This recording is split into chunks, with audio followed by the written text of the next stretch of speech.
little bit late, but it's still fine. So I understand. Okay, this is the first homework. Even I told you guys do it early as you can, begin as soon as you can. Yeah, things happen, right? I understand. I won't give you extension. Don't expect I can give you extension. But when I say do this today, that's today. But if you really need another couple of hours to do that, you don't have to give to me by the end of today's class. Or I will be in my office probably until 3. I have a meeting on 3:30. It's a committee. So if you can't give to me by the end of today's class, make sure you come to my office, give to me by 3 p.m. Clear? 3 p.m. this afternoon. I think it will give you another 3 hours, hopefully. But if you go attend lunch or attend payroll day, probably that's not enough, right? But 3 p.m. But if you are ready, okay, definitely you don't want to come to our office again, right? Why bother to see me again? So, good, everybody? Okay. Well, you think about one thing that I talked with Michael Smith this morning. Michael told me only 3 students reach him. I will see you performing exact homework 1. If I find a lot of you have blank questions, I will ask you why you didn't contact me or Mike. Well, we have resources here. I urge you again, and again, alright? Only 3 students come to my office. 3 students contact Mike. I hope the rest of students gets 100 in the homework 1. But if not, I wonder why. Why you don't need any help? Yeah. So next time, right? Don't wait, right? We have resources. Okay. So today is a big day. Like Dina mentioned, you can earn the bonus points, right? By attending the speaker event on 3:40, 45, I forget, 3:40 something. You see next, right? And you can earn an additional bonus point by doing what? To the dinner. Yeah, if you sign up for the dinner, that you will earn additional points. And tomorrow, another opportunity in the incubator. If you attend the speaking event there, you earn another 1 point. And then you can come to me, Charles. That's the reason I leave 2 questions in homework 1 blank. Because I will earn the points by attending. It's a good reason, but anyway. So you know that, right? Question about that? Yeah, what time is the incubator thing? Incubator, I think 3:30 tomorrow. 5:30, I think. Huh? 5:30. 5:30? 5:30 tomorrow. I believe it's 3:30, the speaking event. 5:30, are you talking about that? I thought it was 5:30 tomorrow for the good. 5:30? I will with the director of Anybody have seen my email? If it's something else, I can't do much for you. Nobody seen my email? Yeah, we seen your email. I know. 5:30? I thought it was 3:30. 3:30? Tomorrow. I think it's 3:30. Well, double check my email. I can't find my email, Yeah, right? there's a couple options for extra credits. I only seen the first one. And Oh. I think it was 3:30. Yeah, 3:30 is today. Today. But double check the email I sent you guys. I believe it's 3:30. Taylor, I thought was for Yeah, but it's what? It starts at 3:40. Yeah, that's today. Yeah. Yeah. Yeah. What about tomorrow's one? Yeah. Thank you. I didn't And understand. how do you, when can you sign up, and how do you sign up for the dinner? Who do you have to? Oh yeah, dinner you have to contact Dr. Planel or Dr. Manson. They are working on the dinner part. Yeah. Probably you can talk with them when you attend the speaking event. But if you want, you can come to their office early in the daytime to make sure you attend the dinner. Right. Yeah. Okay. So question? Where will the dinner be hosted at? Do you know? Oh, I think it's UCNX dinner. It's pretty formal dinner. Right? So yeah, but while you guys are students, I think everybody's dresses should be fine here. Right. As far as I see. It starts at 5:30. 5:30? Okay, thank you. So tomorrow? Tomorrow, 5:30. Okay. In the incubator. So the 3 points is a lot. Think about each homework week have only 7 points. So 3 points really means a lot. You can earn all the 3. But most likely, most students don't bother to go to dinner, but at least 2 points you can earn. Right? It's pretty easy, right? Okay. Well, first I want to tell you, okay, since today is a payroll day, we will finish the class 10 minutes early. Okay, I understand you guys want to grab some free food, so something like that. Well, but I also like free food, but that. But you know that after you become a faculty, you can't compete the free food with students, right? You can't say free food. For example, I went to Taco Bell. I told you guys I like Taco Bell. I went to Taco Bell back to several times, and they say we have students discounts. Are you a student? I say okay. Thank you for asking me. Okay, I'm not so young. Okay, so I have a faculty ID. I think it doesn't count for the discounts, right? Yeah, but anyway, yeah, I think Pembroke is a good stuff. Right? Okay, last time we have talked about to use the cost profit volume analysis method to decide location, right? Well, that's a very good example. If you guys still remember, we have 4 location choices, A, B, C, and D. After we plot data, one location is automatically out of the match. Which one? Location D, right? Because it's always higher than some other locations. And then among A, B, and C, after we plot data, it's pretty easy to see, okay, there's 2 critical points, right? We'll determine the range, which one is the best. Next question is to determine these critical points, which many students figure out, like Michael, right? You just calculate the intersection points, right? Make them equal, and then you get that. Yeah, you get that. And then finally, we have a short discussion. Say, okay, this is the answer for our homework or problem, but it's not the answer in reality. In reality, we need to demand a forecast. You have to give me a demand forecast. Well, if demand forecast is 4,900, then right, B is the best, right?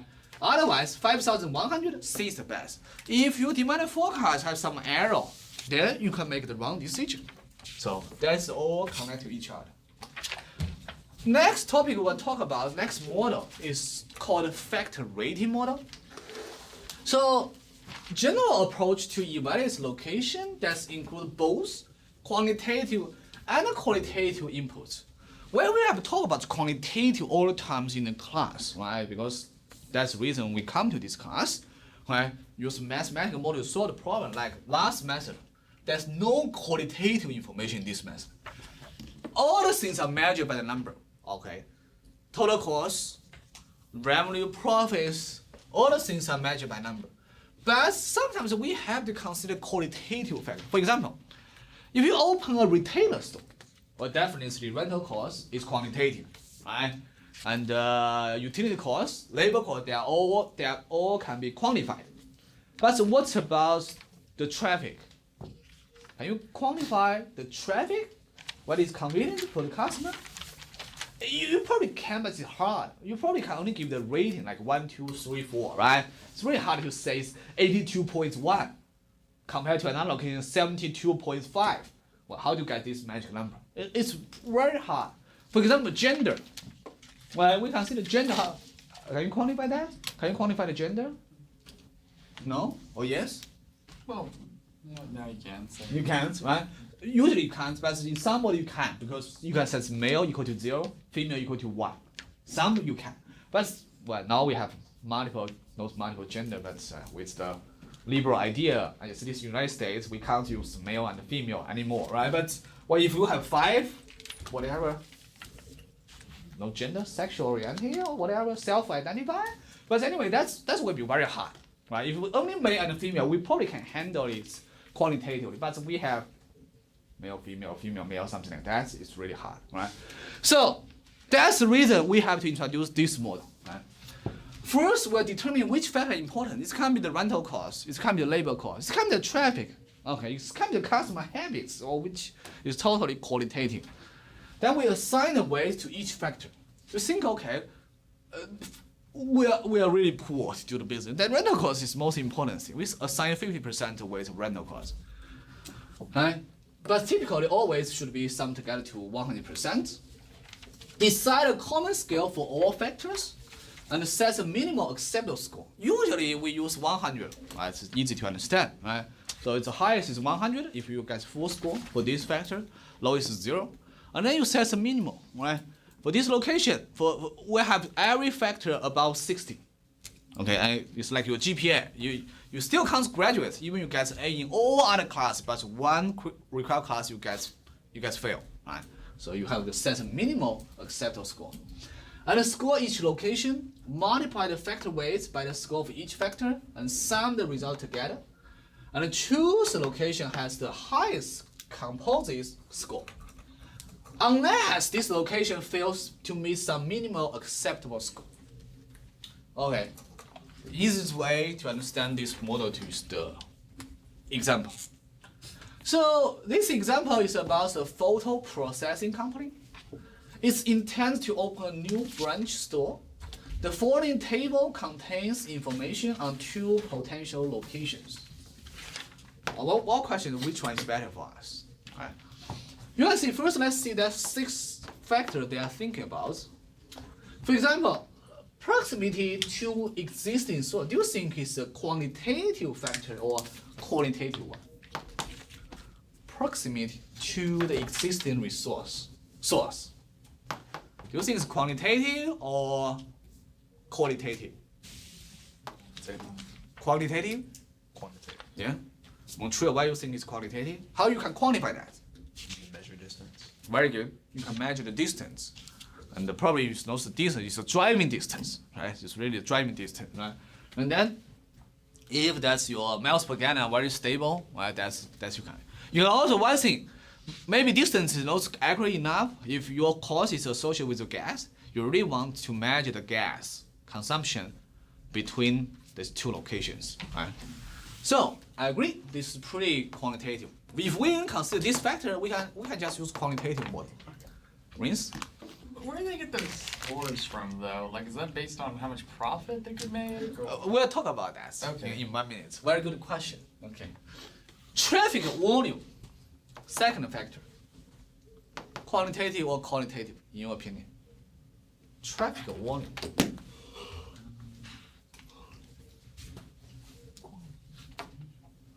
I guess quantitative?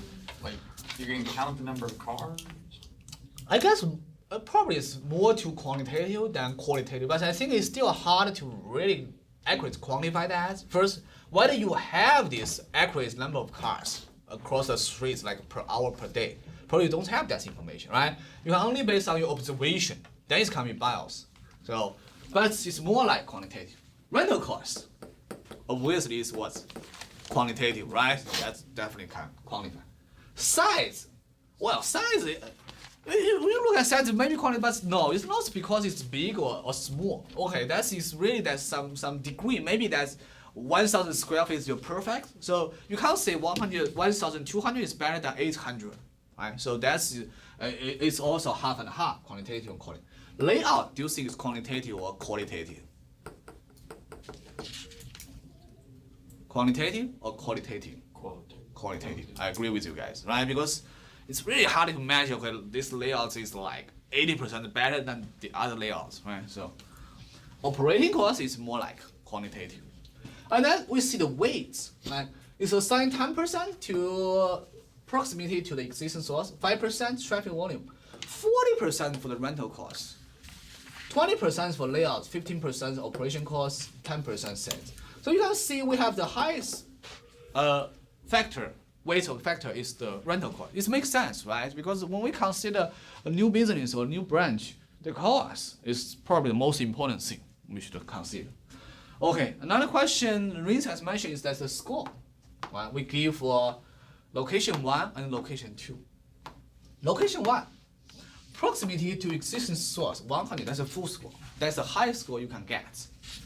Okay, as we have mentioned, that's probably, if we use quantitative method, that's probably the labor, right? The location is the labor of the existing source. Well, we have almost 0 gas consumption, or very little. That's why they get 100, right? That's how we guess for this one. But if we think about like layout, location 1 has 40, location 2 has 70. That's really personal opinion. Right? Well, why you think this layout deserves 70?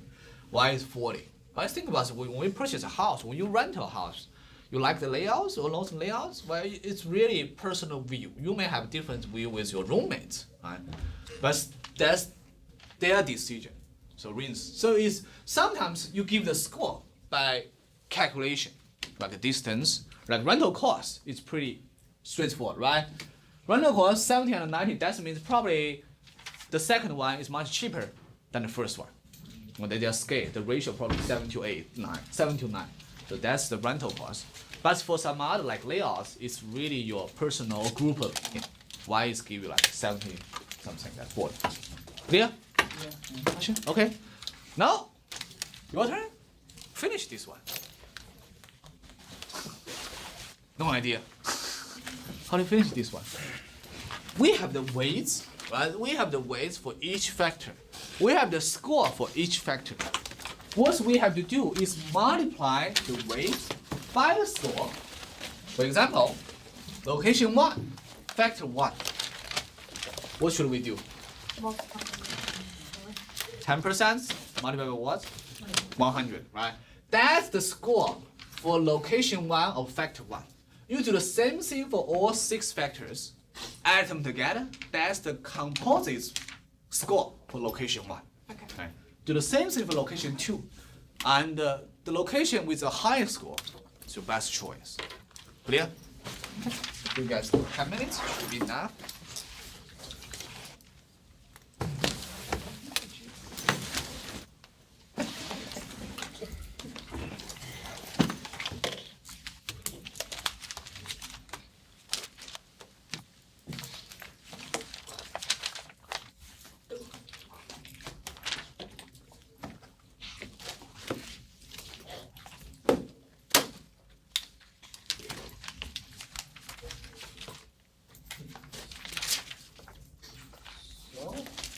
Remember that I accept the homework by the end of today's class. Also, you can give it to me after class. But make sure I can receive your homework by 3 p.m. If I don't receive that, I will treat it as missed the due dates. Alright? Clear?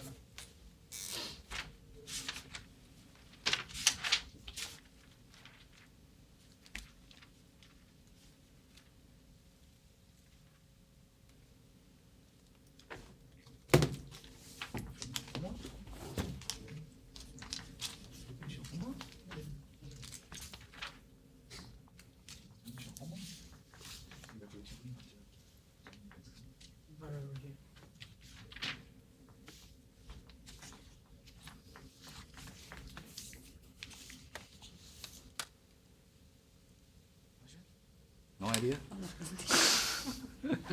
Just copy what your labor are doing. Everybody heard that. Okay, I'm not teach you guys to be a cheater, but yeah. If you don't understand, that's probably the best thing you can do in the class. But we have exam on next Monday. You guys know that it's open book and open notes. But I hope it will prevent students to do something wrong because it's already open book and open notes. Right? I really don't think you should try to do anything wrong. Well, frankly speaking, everybody can make mistake, especially when they are young.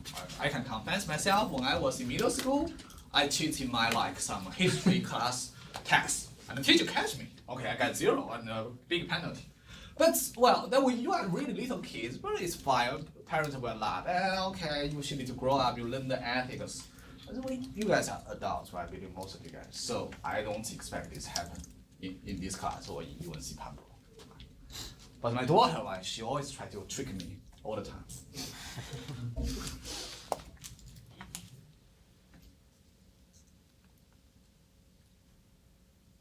Get it? Which one is better? Wrong how to write it down? No. Yeah, so you need to multiply the weights with the score for each factor. Like 100 times 10%. And then add it together. Yes. I didn't know you had to multiply them. You have to multiply. Because it's I was just gonna add them. because they don't have the same weights, right? Random course has 40% weight. The first one is only 10%. So if you add directly, this doesn't count the weight difference. 60 to 50.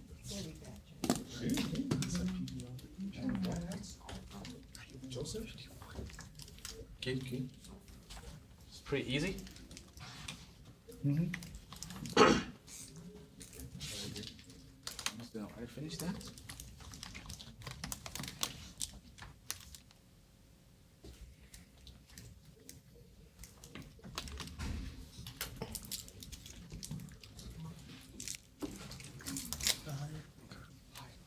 higher the better. Well, unless when you make the scale, you have the different way. You give the lowest cost, but usually the higher score is better.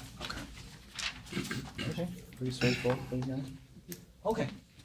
So I can see most students have already finished these questions, right? It's in fact pretty straightforward, right? Let's see how to do that. Right? So for each factor, you multiply the weights with the score. 100 times 0.1, right? You get 10 points for the first factor. Second, traffic volume, 5% times 80, you get 4 points. Rental cost, the highest weight, 40% times 70, you get 28. You do the same thing for all 6 factors. Add them together, it's 70.6 for location 1. You do the same thing for location 2, add them together, you get 82.7. Then what is your conclusion? Location 2. Location 2 should be a better choice for you, right? But it can be expanded. For example, if you have multiple locations, like 5 locations, you do the same thing for all these 5 locations, right? You can get the similar idea. Okay. Now for this question, of course, location 2 is better, right? Location 2 is better. But for some other example, maybe that's not true, right? Okay, that's the factor rating method. Any questions or comments? Easy. Pretty easy method, right? The last method we'll talk about is center of gravity. Before we talk about center of gravity, I want to think you guys think about supply chain. Okay, a typical supply chain must have at least three players: manufacturer, distributor, and the retailer.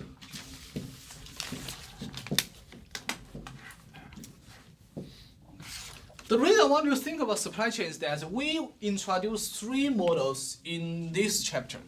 The first one, anybody remember the first model we introduced last class? What's the name? Okay, this one. Yes. Cost, profits, volume analysis model, right?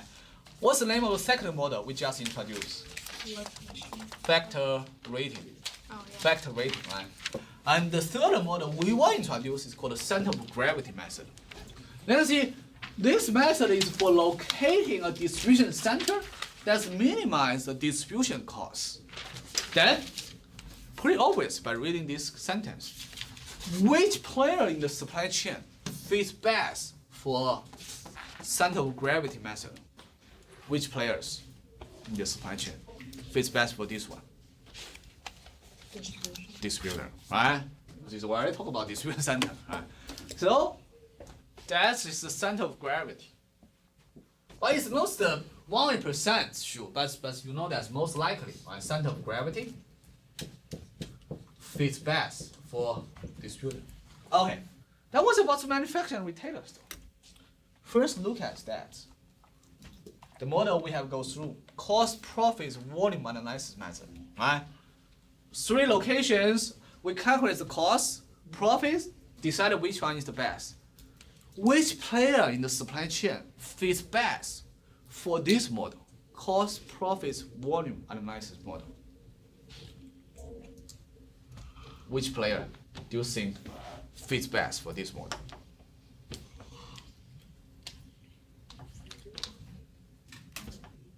Is it B? Oh, no.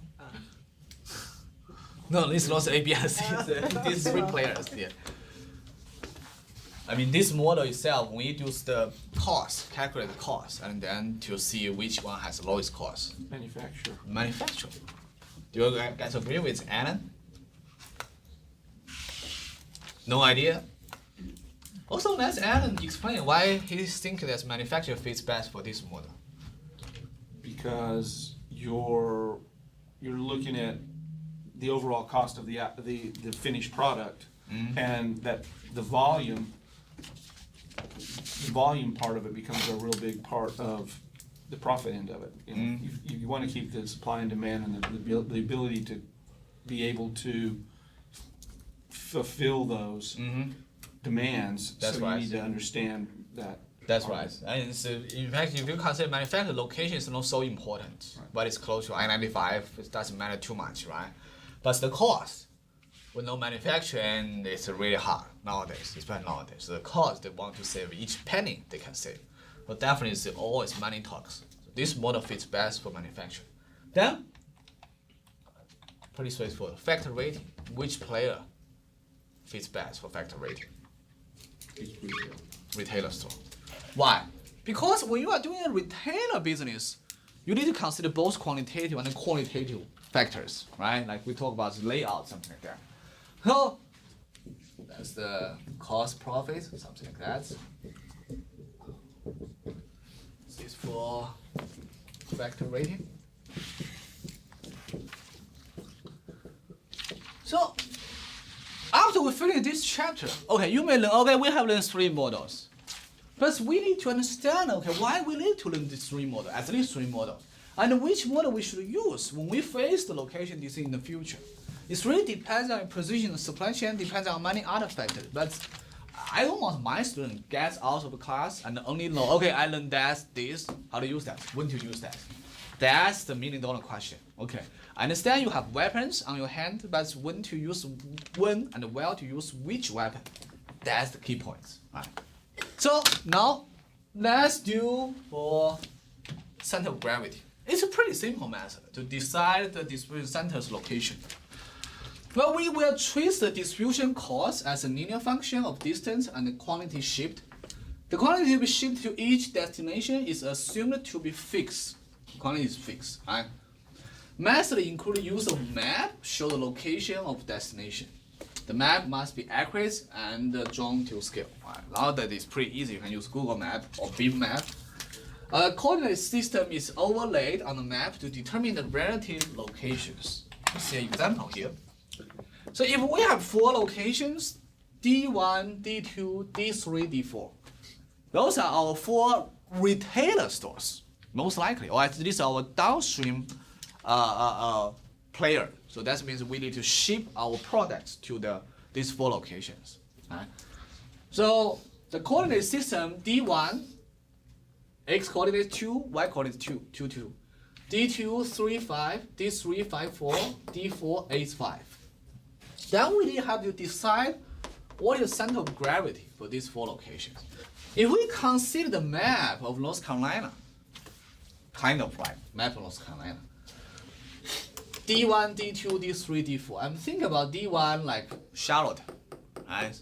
Southwest. Think about D2 maybe Greensboro, my thoughts. D3 I'm thinking about Cary, right? Cary Apex area. D4 I'm thinking about Greenville, but you can think about Elizabethtown or something like that, right? So let's say Charlotte, Greensboro, Cary, and Greenville. So you understand, okay, how we decide these locations, right? We have these 4 cities, we plot it on Google Map, and we give the coordinates. Okay, we map from the details of the location city name to our coordination system. Clear? That's how we do that. Now, very, very straightforward. It's really the elementary school math. Right? So, if the quantities shipped to every location are equal, if we have this assumption, you can obtain the coordinate of center of gravity by finding the average of x coordinates and the average of y coordinates. X bar equal to summation xi divided by n, y bar equal to summation yi divided by n. Okay, it's pretty straightforward. So now, questions here. Given these 4 coordinates, could you calculate the center of gravity, which is the place we should set our distribution center? Give you guys 2 minutes, should be enough. No idea? The average of x and average of y.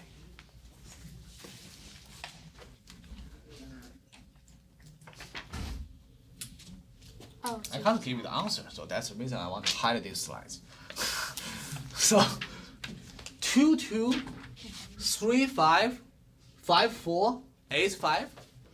Okay, I can write this down. So 4 locations, 2, 2, 3, 5,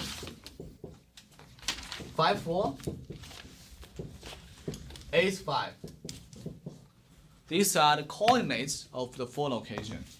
Now we need to find the center of gravity to set up our distribution center. Just take the average. That's so straightforward.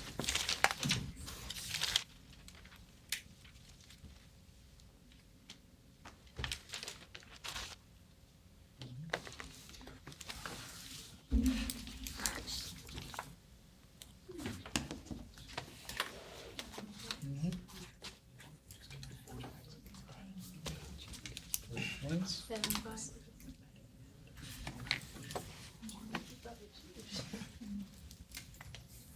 And then it's supposed to be used the lowest or the highest one. That one.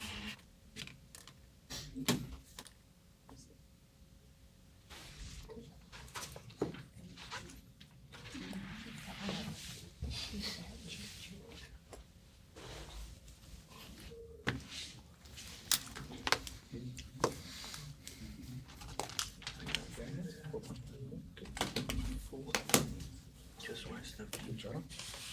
Good job. Very good job. 2, 3, 5. Good. Good. Ready for the speaking event? Yes, sir. Yeah, well dressed. Thank you. Didn't mean to, Is that the reason? but no. Okay. You like to dress that? 5 is good. Well, frankly speaking, I don't like to dress the business casual every day because when I work in the consulting company, I wear jeans every day. Yeah, that's faculty school business. We costumes be too rare. Okay, I can see many students have finished these questions. Anybody can tell me how to do that? Can tell us how to do that? Add up all the x's, add up all the y's. And then So divide by it's- 4 for each. 2 plus 3 plus 5 plus 8 divided by what? 4. 4? What do you get? 4.5. 4.5. Do the same thing for y bar. You get 4, right? Yeah. So that's the center of gravity. Very close to these three. Very close to these three, right? I don't know, man. Very close to carry. Is that high points? Something like that. It's very close to these three. Okay. Makes sense, right? Consider these 4 locations: Charlotte, Greensboro, Cary, and Greenville. That's a high point probably in the middle of these 4 locations. So that's how we get that. Right. 4.54. Slice west of these 3. Do you see a potential problem of this method so far? Do you see a potential problem? Yep. Anna? It might put you out in the middle of nowhere, and there's no way of getting whatever you have distributed. You have to also factor in the ability to easily take the product to wherever it needs to go. Traffic, yeah, that's a good point, right? You don't want to go to some mountain area to do that. If the really mountain area is the center of gravity, that's good. Any other concern? Nobody have concern? That's too easy, too simple. An extreme outlier might throw your numbers off. Uh-huh. An outlier might Oh. skew your numbers. Which outlier? When you talk about outlier, what do you mean by outlier? A point that's like really far away from the group. Michael's point is that's a location really far away that can move the center far away from all the center of other locations. That's definitely a good concern. Well, but the most important concern is not that. You think about this method. Do you think it's too simple to be true? So simple. Do they have some assumptions? It's really hard to satisfy. Yeah, life is harder than that. So Uh-huh. life is harder than that. So. Life is hard. I agree, Kayla. That's really life is hard, but No, I'm saying that it's not normally things like that normally doesn't come as easy as this right here. yes. But what's the potential risk of this model? If we say, okay, it's too easy, can't be true. Like if you take the madness exam, you say, oh, I got so easy. I spent 20 minutes, got 100 points. That can't be true, right? I believe so, right? But well, except some genius in my class. But look at this. Is so simple. Why is it so simple? This has a strong assumption. What is the strong assumption for this model? Maybe it's just it's the estimate, just the, I don't know, not an estimate, but just the be in a vicinity. It's not the. You mean the layout or some layout problem? Yeah. Okay. The quantities is being shipped are equal is an assumption that you can't make. Very good point. And you think about these 4 cities.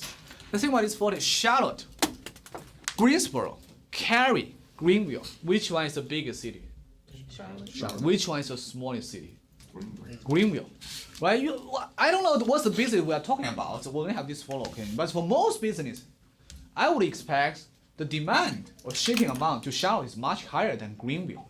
I'm not sure, maybe Greensboro and the Cary maybe in the middle, but they shouldn't be the same, right? Then we have a very strong assumption here. We have the same shipping quantity or demand for these 4 locations. It's almost never be true in reality.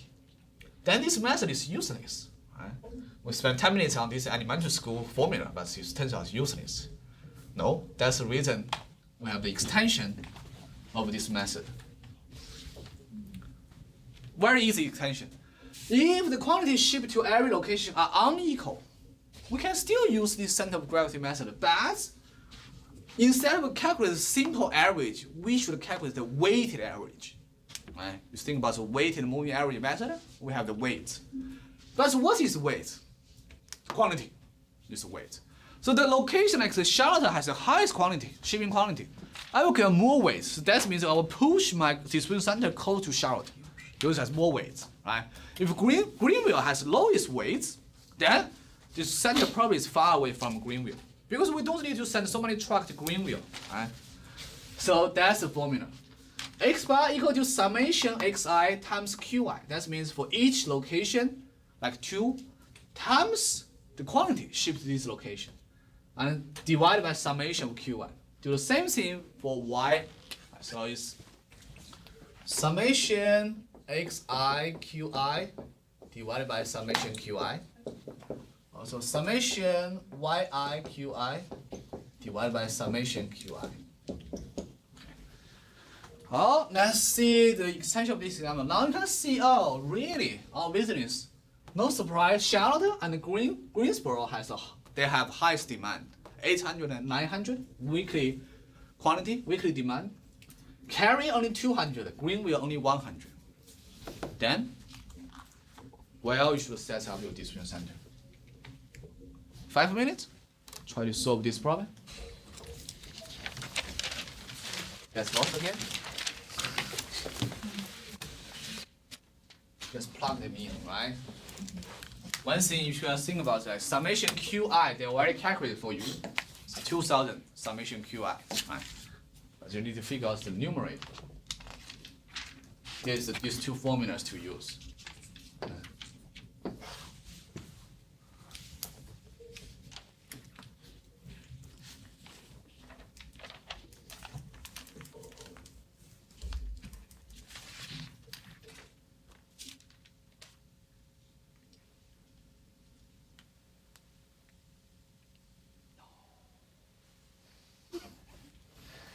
So summation xi qi. Okay. So we just plug I equal to 1 to begin with. So x1 times q1 is what? x1 times q1. What is x1? Yeah. What is q1? Yes. So 2 times 800. Then plus x2 times q2. Right? Until x4 times q4. What are you doing? Are you doing homework?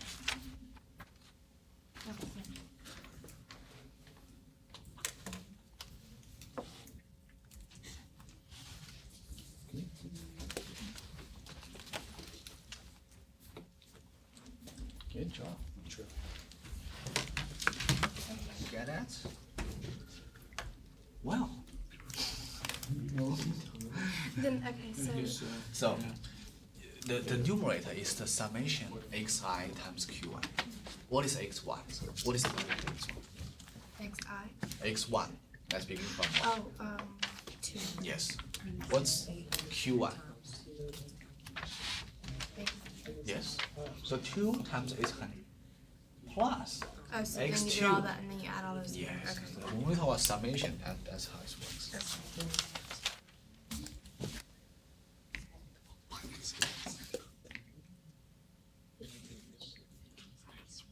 You're doing the same thing.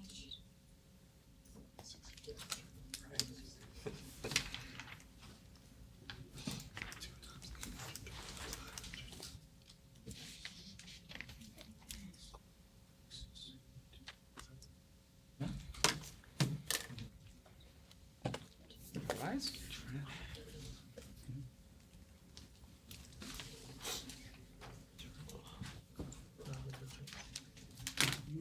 actually do that. You have not finished. Just these 3 times.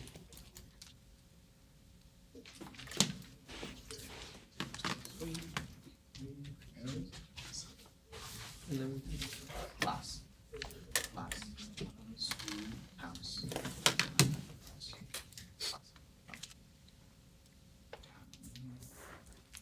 Figure all that? Okay. Lost on this one, so the 2, for the X is 2. the I. Yes, 2 times 800. So it is gonna be 2 times, and it's always 1, the I is 1, right? No, that's just one term of the numerator. So it's 2 times 800 plus 3 times 900 plus 5 times 200 plus 8 times 100. To get it. Yeah, add them together. That's the Okay. numerator. Right.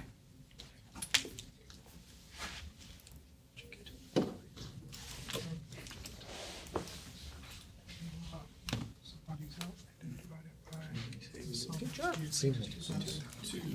X Very good student. Thanks. Always, right? 900, 5 times 200. Notes really? And you add it all up. I don't know your You do the GPA. same for Y. 5 times 900, 4 times 200, 5 times 200. Then? Easy. Right, and then divide it by Very good student. And that- Good at math? Yeah. Do you plan to go to graduate school or just go direct to find a job? I want to find a job. Okay. I mean, that's, yeah, this makes sense for business school student. Okay. So, that's the answer. So just be careful when you plug in the formula. So x summation xi qi means x1 q1 plus x2 q2 plus x3 q3 plus x4 q4. It really depends on how many locations you have. We have 4 locations. So then it's pretty straightforward. 2 is x1, 800 q1, add them together, 6,100 divided by summation qi, which is 2,000. Total demand, total quantity. We have 3.05. Do the same thing for y bar with 3.7. You can see it's very different with what we have get. That's without consider the shipping quantity. Now, this is south of destination of D2. No. That is pretty different. That means, I don't know what's this city, but anyways, it's something really south of Greensboro, something like that. Right? So, clear? For this one? So this method is really useful. You can consider shipping quantity difference. Well, that's a reality, right? The first method is just basic introduction. Okay. Now it's time for your homework. No? Nobody want to give me homework? Can you go back? Sure. Oh, by the way, I will post the sample exam today in Blackboard. Email and we'll check the Blackboard. You want to do the sample exam by yourself? If you have questions, you can ask me or Michael. We are doing sample exam. This can be very useful to prepare the. Is it due a certain time or is that just fixed? Huh? Is it due for a certain time or is that just? Sample exam is just for your practice. Okay. Yes, most grading. But you should do that. Okay, so I figured out these right here for B. Have you figured out the number? Yeah. And then for A, I forgot what you told me. A? A, that's the, it is. A only needs to 2 times 4, 8,000, right? Oh, so just do, okay, okay. A only can consider fixed cost. Okay. Thank you very much.